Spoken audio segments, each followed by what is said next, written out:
ओम नमो भगवते वासुदेवाय। अब तक श्रीमद् भागवत कथा के 5 स्कंद हम आपको सुना चुके हैं।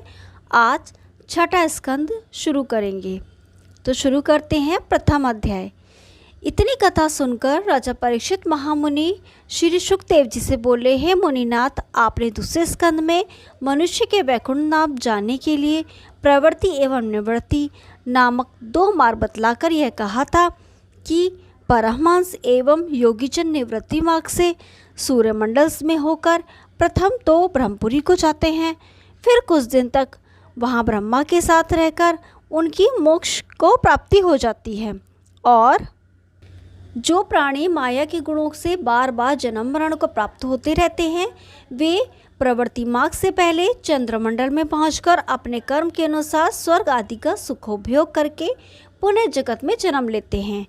आपने विस्तार सहित 14 लोकों की कथा, स्वर्ग एवं नरक, धर्म और अधर्म करने की गति, जो पाप करने से नरक का दुख तथा पुण्य करने से स्वर्ग का सुख उपभोग करते हैं, वह सब सुनाया। और राजा स्वयंभु मनु, प्रियव्रत, उत्तानपाद, देवहूति, ध्रुव आदि एवं उनकी संतानों का समस्त इतिहास और 7 द्वीपों, नवखंडों तथा 7 समुद्रों का वृतांत, भूमि का विस्तार, भूमंडल आदि का वर्णन किया। अस्तु, अब मैं आपसे ऐसा धर्म सुनना चाहता हूँ जिसके कि करने से पापी एवं महाअधर्मी मनुष्य भी परम पावन स्वर्ग का सुखोपभोग कर सके।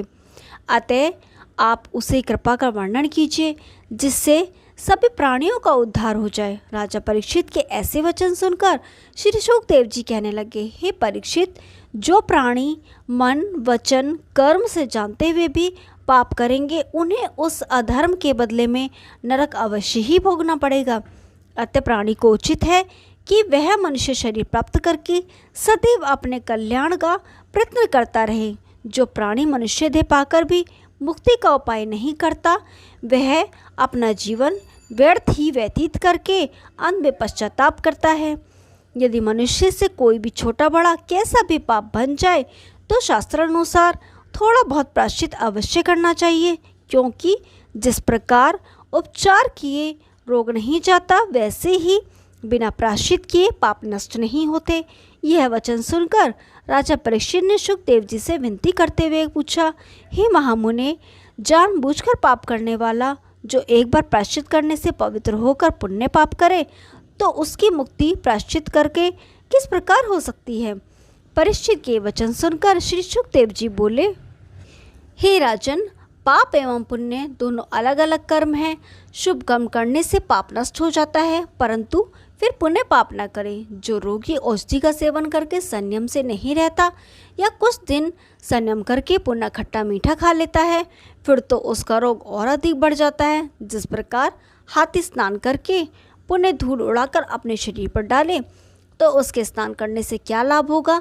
जितना शीघ्र कल्याण ज्ञान प्राप्त होने से होता है, उतना शीघ्र शुभ कर्म करने से नहीं होता, परंतु संयम से रहने वाले को रोग नहीं बढ़ता। अतः शुभ कर्म करना श्रेष्ठ है, क्योंकि कुछ दिन बाद उसका अवश्य उद्धार हो जाता है।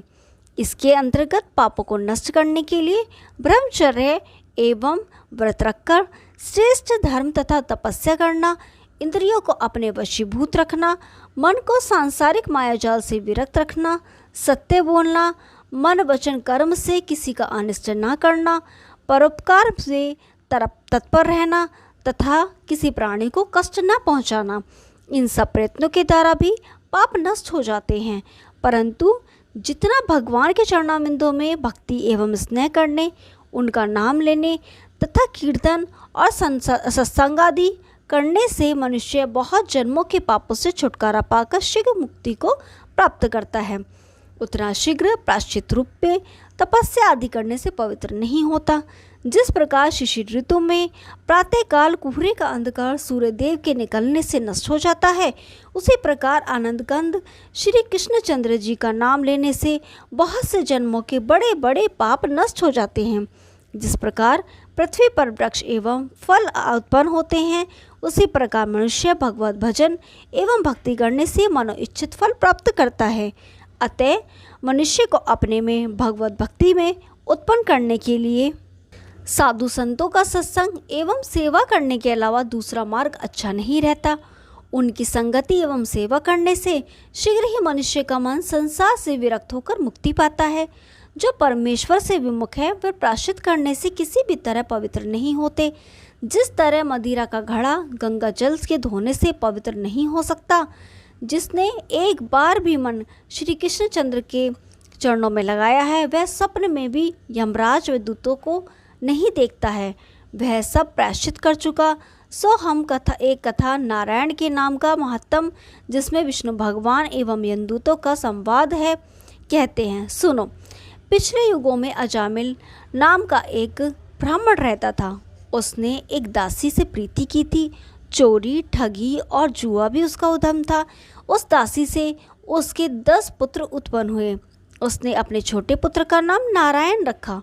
उस पुत्र से उसको बड़ा प्रेम था, इसलिए खाते पीते, उठते बैठते, चलते फिरते वह मन में उसी को याद करता रहता था। जब इसी तरह 88 वर्ष की अवस्था बीत गई और उसके मरने का समय आया, तब यमदूत भयानक मुद्गर व फांसी लिए हुए उसको लेने के लिए आए और गले में फांसी डालकर खींचने लगे।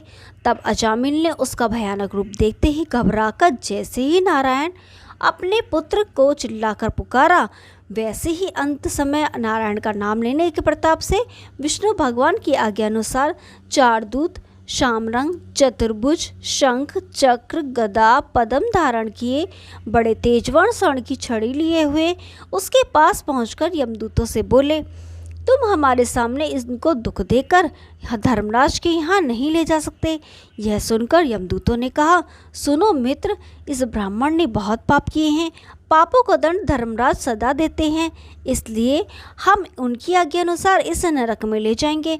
तुम नारायण जी के दूत होकर ऐसे अधर्मी के पास आना और हमको ले जाने से मना करना सही नहीं है। यह वचन सुनकर विष्णु के दूत बोले, तुम लोग धर्मराज के दूत होने पर भी यह नहीं जानते कि किस मनुष्य को सुख देना चाहिए और कौन मनुष्य दुख देने के योग्य है। इसलिए धर्म तथा अधर्म का रूप हमें बताओ। किस पाप करने वाले को दंड देना चाहिए और कौन सा कर्म करने से मनुष्य सुख देने योग्य होता है। यमदूत बोले, वेद व शास्त्र में जो शुभ कर्म लिखा है उसे धर्म और जो अशुभ लिखा है उसको अधर्म समझना चाहिए। वेद तथा शास्त्र का वचन नारायण जी की आज्ञा अनुसार है। पाप तथा पुण्य करने के साक्षी सूर्य, चंद्रमा, अग्नि, दिन, रात्रि, दिशा और वायु आदि देवता हैं। उन्हीं लोगों से धर्म का समाचार पूछकर मनुष्य को दुख व सुख दिया जाता है। ऐसा कोई जीव संसार में होगा जिसे चलते फिरते, उठते बैठते पाप या पुण्य न हो। यह अजामिल ब्राह्मण के घर जन्म लेकर विद्या पढ़ने के उपरांत शास्त्रानुसार गुरु, माता पिता, विष्णु भगवान, अग्नि और सूर्य देवता की भक्ति रखकर कर्म तथा धर्म से रहता था। एक दिन पिता की आज्ञा अनुसार जंगल से लकड़ी, पत्ता और पुष्पादिक तोड़कर लिए जाला जा रहा था। राह में क्या देखा कि एक भील अपनी वैश्य को साथ लिए दोनों मतवाले होकर आपस में हंसते चले जाते थे। इस ब्राह्मण को देखते ही वह वैश्य कामदेव के वश में होकर इसके गले से लिपट गई। तब यह ब्राह्मण भी कामस्त होकर उससे भोग करने के उपरांत उसे अपने घर ले आया और माता पिता, स्त्री, गुरु और धर्म कर्म को छोड़ दिया। उसके साथ रहकर मदिरा पान और मांस खाना शुरू कर दिया। थोड़े दिनों में अपने माता पिता का सब धन बिगाड़कर चोरी, ठगी और जुआ का उद्यम करके अपना कुटुंब पालने लगा। इसलिए हम ऐसे महापापी को यमराज के यहाँ से लेने आए हैं, जिससे वहां अपने कुकर्म का दंड पाकर मुक्त हो जाए। ओम नमो भगवते वासुदेवाय। प्रथम अध्याय समाप्त हुआ। अब दूसरा अध्याय। सुखदेव जी कहने लगे, हे राजन, यमदूतों से अजामिल के अन्याय करने का हाल सुनकर विष्णु भगवान के दूत बोले कि धर्मराज, यहाँ बड़ा अन्याय है, कुछ न्याय नहीं होता, क्योंकि उनके दूत बिना अपराध साधु लोगों को भी दुख देते हैं। जब धर्मराज पाप तथा पुण्य का सब वृत्तांत जानने पर भी अन्याय करेंगे तो संसारी काम, जिसमें कोई अपने अधर्म का हाल नहीं जानता, किस प्रकार चलेगा। जिसके विश्वास पर कोई आंचल में सिर रखकर सोवे, वही उसका सिर काट ले, और माता पिता अपने पुत्र को जहर दे दें तो उसकी रखवाली कौन कर सकता है। तुम लोगों ने नारायण नाम की महिमा नहीं सुनी।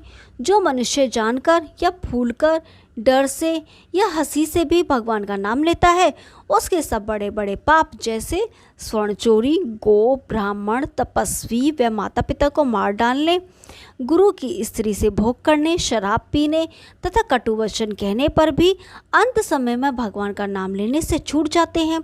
इस ब्राह्मण ने मरते समय नारायण का नाम अपने मुख से लिया है। उसी के प्रताप से अनेक जन्मों के पापों से छुटकर वह ब्राह्मण वैकुंठ का अधिकारी हुआ है। उस नाम के लेने तथा पाप से छूटने के बाद इसने ऐसा कोई अपराध नहीं किया जो यह दंड का भागी हो। नारायण का नाम लेने से अधिक कोई प्रायश्चित पापों को छुड़ाने वाला जगत में नहीं होता। कदाचित किसी यज्ञ व तप, होम आदि से भूल जाए, राम तथा कृष्ण का नाम लेने से वह शुद्ध हो जाता है। कोई तीर्थ, व्रत, नियम, जप, तप, यज्ञ, होम, दान और धर्म में राम राम 4 अक्षर मुख से लेता है, उसको परमेश्वर धर्म, अर्थ, काम, मोक्ष वे चारों प्रदान देते हैं। बड़े बड़े ऋषि मुनियों ने भगवान के नाम का महात्म्य सर्वोत्तम लिखा है। उनका नाम लेने एवं कथा सुनने और भक्ति करने से अनेक जन्म के पाप छूट जाते हैं। जिस प्रकार संसार में 10-20 मनुष्य एक जगह बैठे हों और उनमें से किसी का नाम लेकर कोई पुकारे तो वह मनुष्य उसकी ओर आंख उठाकर देखता है, उसी प्रकार भगवान त्रिलोकीनाथ ने अजामिल के नारायण नाम पुकारने पर आंख उठाकर देखा था। जिस प्रकार मनुष्य का रोग जानकर तथा अनजाने में भी दवा खाने से छूट जाता है और आग की एक चिंगारी कपास या लकड़ी के बड़े ढेर को क्षण भर में जला देती है, उसी प्रकार एक बार नारायण का नाम लेने से अनेकों पाप और कपास व लकड़ी के समान जलकर नष्ट हो जाते हैं। भगवान ने वेद में ऐसा कहा है कि कोई मेरा नाम भी ले ले तो मैं उसे कृतार्थ कर देता हूँ। जिस प्रकार वन में सिंह की बोली सुनकर मृग भाग जाते हैं, उसी प्रकार राम नाम मुख से निकलते ही पाप मारे डर के शरीर से निकलकर भाग जाते हैं। जब विष्णु भगवान के दूतों ने ऐसी बातें कहकर दूतों को वहां से भगा दिया और 4 भुजा वाले दूतों का दर्शन करने से अजामिल को ज्ञान तथा वैराग्य उत्पन्न हुआ, तब वह भगवान के नाम की महिमा सुनने तथा समझने पर बहुत पछताकर कहने लगा कि मैंने ब्राह्मण के घर जन्म लेकर भी अपना धर्म कर्म छोड़ दिया तथा दासी के वश में रहकर अपने आयु को कर्मों में बिताई। इन साधुओं के आने से मेरे प्राण बचे, नहीं तो यमदूत न मालूम मुझे कैसा दुख देते।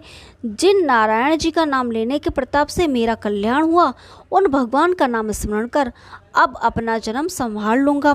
अजामिल इस तरह पछताने लगा और विष्णु के पार्षद वहाँ से अंतर्धान हो गए। अजामिल ने उसी समय अपना मन सांसारी मोह माया से विरक्त कर लिया। पार्षदों का दर्शन करने के प्रताप से 1 वर्ष की आयु उसको और मिल गई। सो वह हरिद्वार में जाकर सच्चे मन से भगवान का ध्यान तथा स्मरण करने लगा। जब इसको वहाँ 1 वर्ष ध्यान तथा भक्ति करते हुए बीता, तब वैकुंठ से अति उत्तम विमान उसके पास आकर उतरा। सो वह विमान में चढ़कर गाता बजाता वैकुंठ को चला गया और चतुर्भुजी रूप होकर वहाँ रहने लगा। यह हाल देखकर देवता तथा ऋषिवर उसकी बड़ाई करने लगे।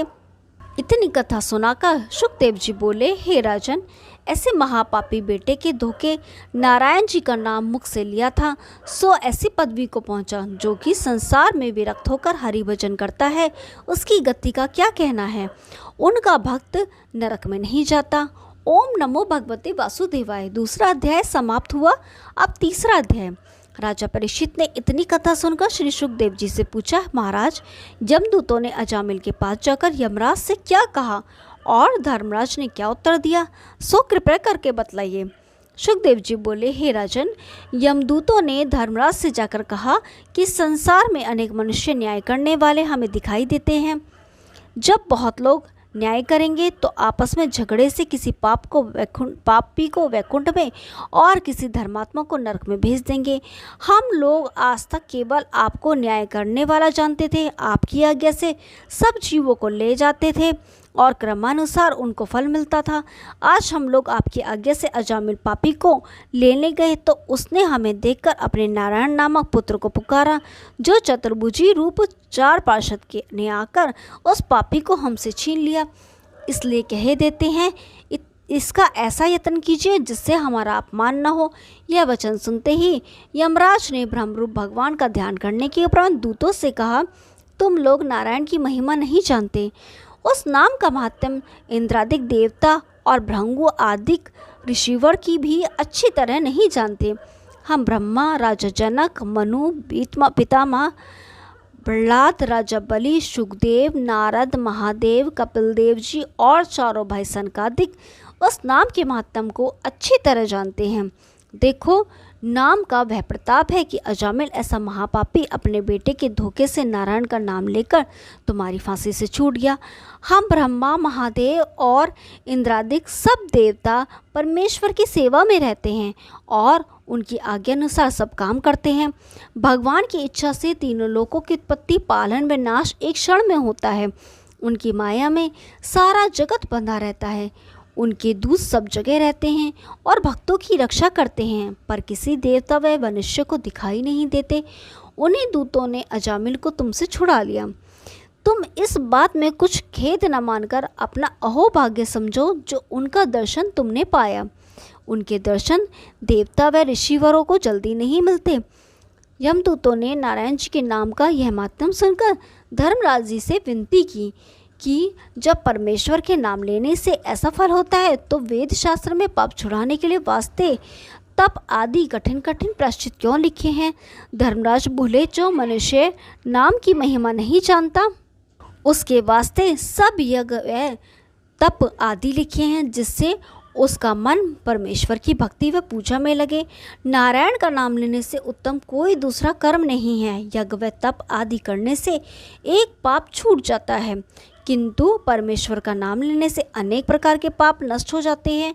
भगवान ने कलयुग वासियों को केवल भय दिखलाने के वास्ते यज्ञ तप आदि कठिन कठिन प्रायश्चित बना दिए हैं, जिससे संसारी जीव उस जड़ से अधर्म ना करे। नहीं तो मनुष्य निर्भय होकर ऐसा विचारता कि पहले सांसारिक सुख भोगने के वास्ते पाप कर लेंगे, पीछे परमेश्वर का नाम लेकर शुद्ध हो जाएंगे। यह वचन सुनकर यमदूत बोले कि महाराज, ऐसा है कि तो आप हमको क्यों भेजते हैं। तब महाराज ने कहा कि हम उस मनुष्य को लेने के वास्ते तुमको आज्ञा देते हैं जिसने जन्म भर परमेश्वर का नाम न लिया हो, कभी इसकी लीला व कथा ना सुनी हो। उसे हमें पापी समझना चाहिए। जो नारायण की शरण में जाता है उससे पाप नहीं होता, परमेश्वर उसको अशुभ कर्मों से बचाए रखते हैं। तुम लोग आज से पापी को विचार कर लाया करो, जो परमेश्वर से विमुख हो। जो लोग हरि भजन में लीन रहकर शालिग्राम का चरणामृत लेते हैं उनके पास कभी मत जाना। वे लोग कुंदन के समान शुद्ध रहकर मुक्ति पाते हैं। ऐसा कहकर धर्मराज ने परमेश्वर का ध्यान करके अपने दूतों का अपराध उनसे क्षमा कराया। यमदूतों की यह बात सुनते ही भय मानकर आपस में ऐसी सम्मति की कि आज से कभी उस मनुष्य के पास जो हरि चर्चा करता है जाना नहीं चाहिए। इतनी कथा सुनकर परीक्षित ने कहा कि हे मुनिनाथ, अजामिल महापापी के मुख से मरते समय नारायण जी का नाम किस प्रकार निकला। सुखदेव जी बोले, राजन, एक दिन 4 साधु तीर्थ यात्रा हुए करते हुए अजामिल के गांव से संध्या समय पहुँचे। उन्होंने अपने टिकने के वास्ते किसी हरि भक्त का स्थान लोगों से पूछा। उस गांव वालों ने हंसी में अजामिल अधर्मी का घर बता दिया। जब साधु लोग वहां से गए तो अजामिल की वैश्या ने उन साधुओं को अच्छा गृह टिकने के वास्ते देकर धूनी पानी से उनकी सेवा की। प्रातःकाल चलते समय साधुओं ने उस वैश्या से, जो गर्भवती थी, कहा, तेरे पुत्र हो तो उसका नाम नारायण रखना। उनकी आज्ञा से अजामिल ने उस बेटे का नाम नारायण रखा। उन साधुओं की कृपा से मरते समय मुख से नारायण का नाम निकला था। संत व महात्मा की सेवा व्यर्थ नहीं जाती। जो लोग साधु व वैष्णव की संगति व सेवा करते हैं उनको कोई दुख नहीं दे सकता। यह सुनकर परीक्षित अति प्रसन्न हुए। सुखदेव जी ने कहा है कि राजन, हम यह कथा अगस्त्य मुनि से सुनी थी सो तुम्हें सुनाई। परीक्षित ने हाथ जोड़कर विनय की, आपने बड़ी कृपा व दया करके नारायण नाम का महात्म्य मुझे सुनाया। ओम नमो भगवते वासुदेवाय। तीसरा अध्याय समाप्त हुआ। अब चौथा अध्याय। राजा परीक्षित ने इतनी कथा सुनकर विनय की, महाराज, आपने देवता तथा दैत्यादि की उत्पत्ति संक्षेप में कही थी। अब उसे विस्तार पूर्वक सुनना चाहता हूँ। यह सुनकर शुकदेव जी बोले, हे राजन, प्राचीन भविष्य के प्रचेता नामक 10 पुत्र समुद्र के किनारे जाकर महादेव जी के ज्ञानोपदेश से भगवान का तप व ध्यान करने लगे। उनके जाने के उपरांत नारद मुनि की आज्ञा अनुसार प्राचीन भविष्य राजगद्दी को सोनी छोड़कर वन में हरि भजन करने चला गया।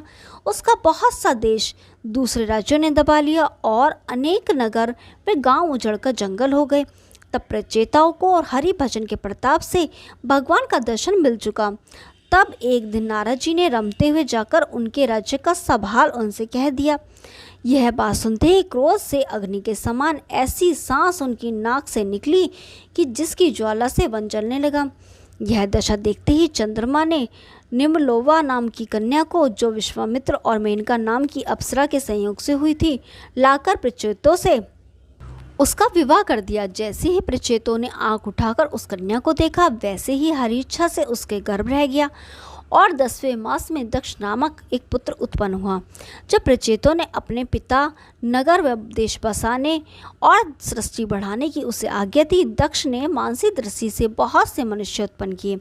वे लोग स्त्री व भोग न करने से अधिक नहीं होते थे। इसलिए दक्ष ने सृष्टि बढ़ाने के लिए मंदराचल पर्वत पर जाकर कुछ समय तक भगवान का तप तथा ध्यान करके हंसगृह स्रोत से इस तरह उनकी स्तुति की, उस पुरुष को नमस्कार करता हूँ जिसका वीर्य कभी नहीं घटता और माता के गुणों में वह वीर्य पढ़कर जड़ चैतन्य करता है। इस जीवात्मा से जो स्नेह रखता है और सब इंद्रियों का हाल जानता है, इंद्रियां उसका भेद नहीं जान सकती। मैं उस ब्राह्मण देवता को नमस्कार करता हूँ जिसकी कृपा से शरीर, प्राण, तन और बुद्धि सब अपना अपना कार्य करते हैं। ज्ञानी लोग जिनके चरणों का ध्यान 8 पहर हृदय में रखकर उन्हें प्रणाम करते हैं, मैं उस अविनाशी पुरुष का चरण स्पर्श करता हूँ। यह जगत जिससे उत्पन्न हुआ है, जिसका रूप है, जिसके आश्रय पर रहता है और जो इस संसार में पृथक रहकर अपनी माया का उसमें प्रवेश रखता है, मैं उस ईश्वर को प्रणाम करता हूँ। जब दक्ष ने ऐसी स्तुति करके श्री नारायण जी को प्रसन्न किया, तब वह श्याम सुंदर गरुड़ पर बैठ चतुर्भुजी रूप से शंख, चक्र, गदा, पद्म लिए, ताप हारणी, चितवन, तेजवान पीताम्बर धारण किए, किरीट, मुकुट, कुंडल धारण किए, वैजंती माला व वनमाला पहने, कौस्तुंभ गड़ी मणि गले में डाले, अपने नारद आदि भक्तों और 16 पार्षदों को संग लिए मंद मंद मुस्कुराते हुए दक्ष के सम्मुख आप्रकट हुए। ऐसा सुंदर स्वरूप देखते ही जब दक्ष ने अति प्रसन्न होकर उनको साष्टांग दंडवत प्रणाम किया, तब भगवान उसे अपना भक्त जानकर बोले, हे प्रचेता के पुत्र, तू अपनी तपस्या से सिद्ध हुआ और हम तेरी स्तुति करने से प्रसन्न हुए। ब्रह्मा और शिव जी जो मेरे भक्त हैं, उनको मैं अपना मित्र जानता हूँ। तप मेरा हृदय, यज्ञ मेरा शरीर, धर्म मेरी आत्मा और देवता मेरा प्राण है। इस जगत का उत्पन्न करने वाला मैं हूँ। ब्रह्मा ने भी तप के ही प्रताप से सृष्टि की रचना की है। तुम भी 5 जन्म प्रजापति की कन्या आसकनी से विवाह करने के उपरांत मैथुन करके सृष्टि उत्पन्न करो। मानसी सृष्टि से उत्पन्न हुए मनुष्य विरक्त होकर तप करने चले जाते हैं। उनको किसी से प्रीति नहीं रहती। स्त्री पुरुष के भोग करने से मोहिनी सृष्टि बहुत उत्पन्न होकर लोग सांसारिक माया में इस तरह लिपटे रहेंगे जिस तरह गुड़ में चियोटा लिपटा रहता है। आज से सब जीव मैथुन करने से जगत में उत्पन्न होंगे और अपने अपने कर्मों का भोग करेंगे। ऐसा कहकर नारायण जी अंतर ध्यान हो गए और दक्ष उस कन्या से विवाह करके घर में आकर राज कार्य करने लगे। ओम नमो भगवते वासुदेवाय। 4था अध्याय समाप्त हुआ। कल 5वां अध्याय शुरू करेंगे। तब तक के लिए नमस्कार।